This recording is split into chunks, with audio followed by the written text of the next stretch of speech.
Энэ санал дээр төсвийн байнгын орон дээр би болно энэ баруун бүсийг, баруун аймагуудыг гурилын татвараас чөлөөлчихё.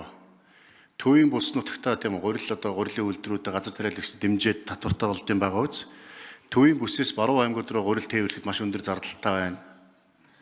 Тийм болохоор түүнтэй холбоотойгоор чөлөөлөе гэсэн санал гаргасан боловч зарчмын зөрүүтэй санал гаргасан байнгын орон дээр хураалгаагүй. Сая одоос манай Батбаатар гишүүн, Болгонтуяа гишүүдс баруун бүсийн энэ азлагдсан аймагуудын зовлонгоос ярьж байна. Авбакер гишүүн, Бейсэн гишүүнгүүдээс. Яхаар Улаанбаатараас холдох тусмаа бараа бүтээгдэхүүний үн өндөр болдог. Гурил будаа, бензин шатхуун, тог цахилгаан, давуу дайлам, хувц сонор гэдээ бүгд өндөр үнэтэй болчдөг. Нүүрс. Нөгөө талдаа холдох тусмаа орлого нь бага болдог. Нөгөө нэг зарж борлуулж байгаа мал нь хямдхан, махан нь хямдхан, арьс шир нь хямдхан, төмөс хүнсний ногоо тариал нь хямдхан. Ингээ орлого багтаа зардал өндөртэй байдаг болохоор үүнээсээ болоод сая одоо Болгонтуяа гишүүн ярьж байгаа баруун аймагуудын иргэдийн амьдрал ядуу багтах.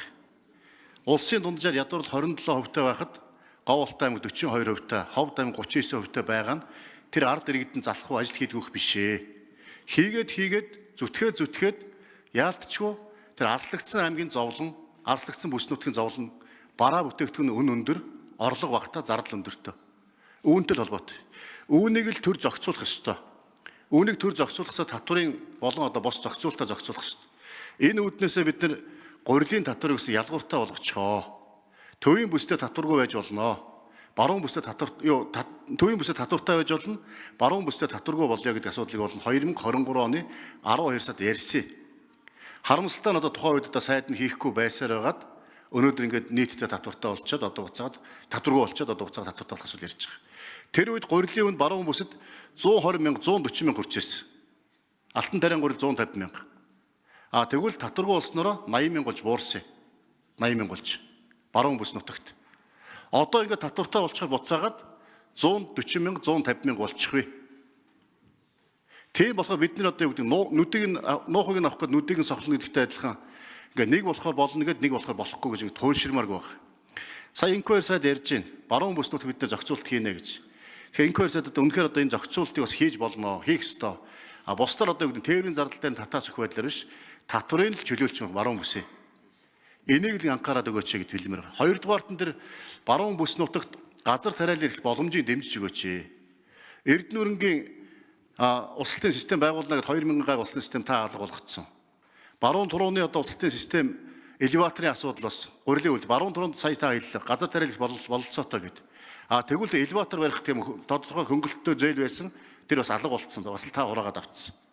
Тэр баруун турууны газар тариалал ирэх чинь хашаа хамгаалах хашаа сарвч одоо тэр бас алга болцсон. Ийм байж байгаад одоо бас яаж баруун туруунд газар тариалал ирэх юм бэ?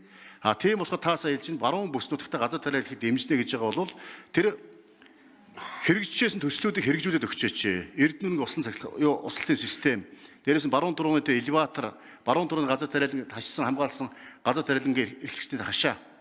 Энэ бүгдийг буцаага шийдээд өгчих юм бол тэнд бас газар тариалан эрхлээд түүнийг гурилын үйлдвэр дэмжиж өгчвөл баруун бүсд гурил хямдах бололцоо байгаа. Тэгээ аль нэг нь хийчмээр байна. Энийг л одоос нэг анхаарал даваад явуучвал бас зөв байгаа юм аа. Тэгээд байнгын орон дээр уулнаас баруун бүс нутгийг татвараас нь хөнгөл чөлөөлөе гэсэн санал гаргасан боловч харамсалтай санал хураагдаг юм аа. Тийм болохоор одоос цаашдаа хуулийг хэрэгжүүлэх явцдаас энийг бүгдээрээс анхаарья л гэж хэлье.